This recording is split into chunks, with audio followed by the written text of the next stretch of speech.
Right, into our top story this morning. The explosion under Bree Street in the Johannesburg CBD late yesterday has claimed the life of one person. The cause of the explosion, which caused minibus, taxis and other vehicles to overturn, remains a mystery. Some eyewitnesses recalled smelling gas after the explosion, but Igoli Gas says its network has experienced no pressure loss and that customers in the area continue to receive an uninterrupted gas supply.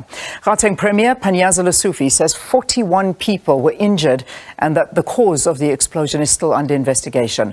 Lesufi was addressing the media last night following a meeting with various stakeholders at the Joint Command Centre that has been set up at the Mary Fitzgerald Square in Newtown.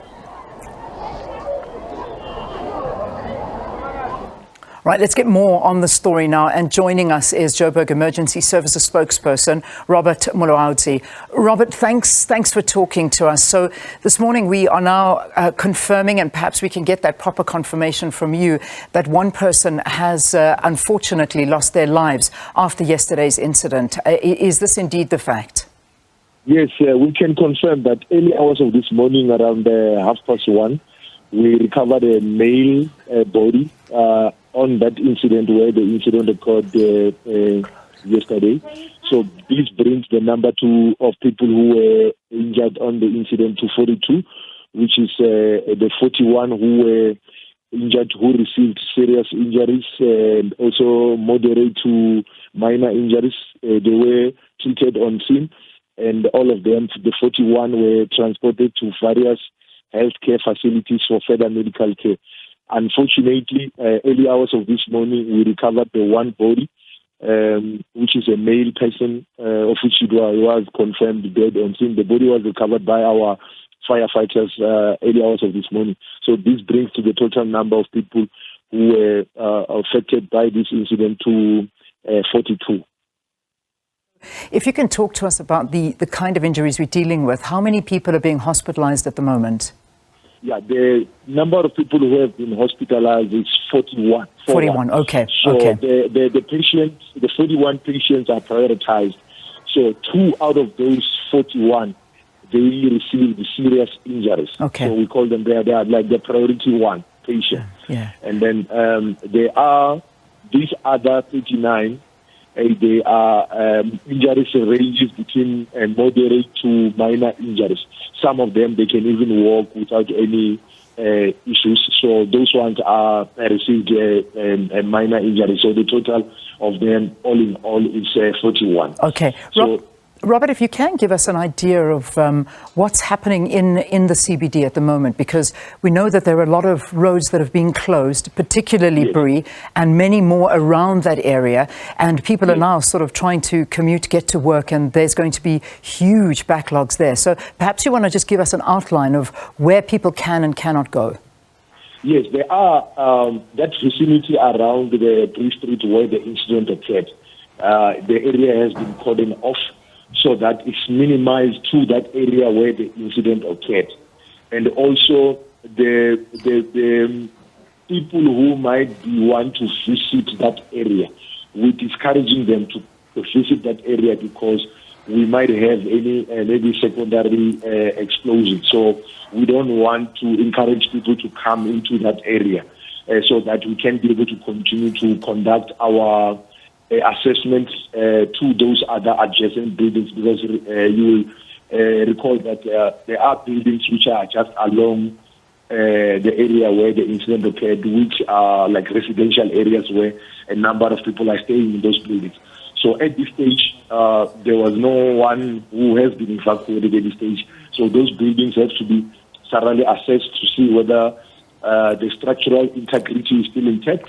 And then if the structural integrity of those buildings are still intact, of course, those buildings, people won't be evacuated. So the evacuation won't just happen haphazardly. It will be done cautiously to make sure that there's no, huge interruptions in terms of day-to-day business activities in that area. So if we talk about the evacuation, is it purely residential buildings? I imagine there's also some businesses in there. Have they already been evacuated? What happened last night?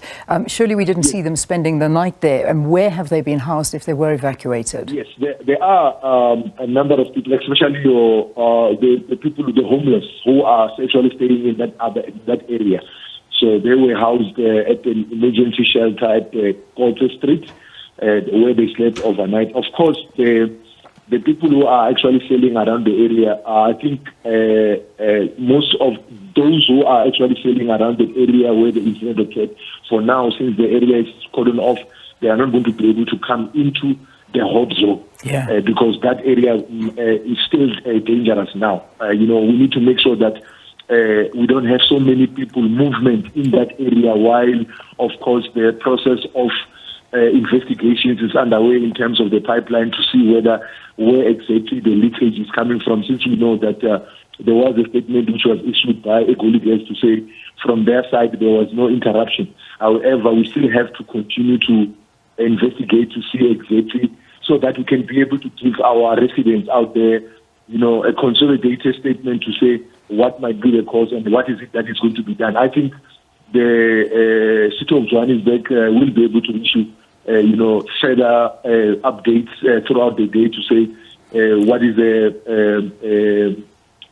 cause, what is the cause of this explosion which we had yesterday. Indeed, because we did see that statement coming out from Igoli Gas saying, as you mentioned, that their service is uninterrupted and that people in the area are they still receiving gas supply and there hasn't been a drop and no pressure loss at all. But you as emergency and the city is still not ruling that out. So obviously the cause is not known, but you haven't, just due to the statement, ruled it out. There are major investigations still happening.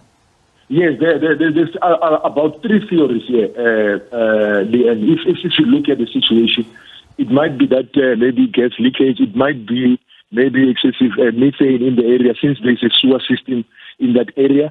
The third theory might be illegal mining. So those are, maybe three areas which one of them might be, the cause of the explosion. However, up until that situation is investigated properly, we are not in a position to say what is the cause at this stage. That determination will be issued as soon as there is a confirmation as to what might be the cause of this explosion. All right, we'll leave it there. Robert, thank you. Thanks so much for your time.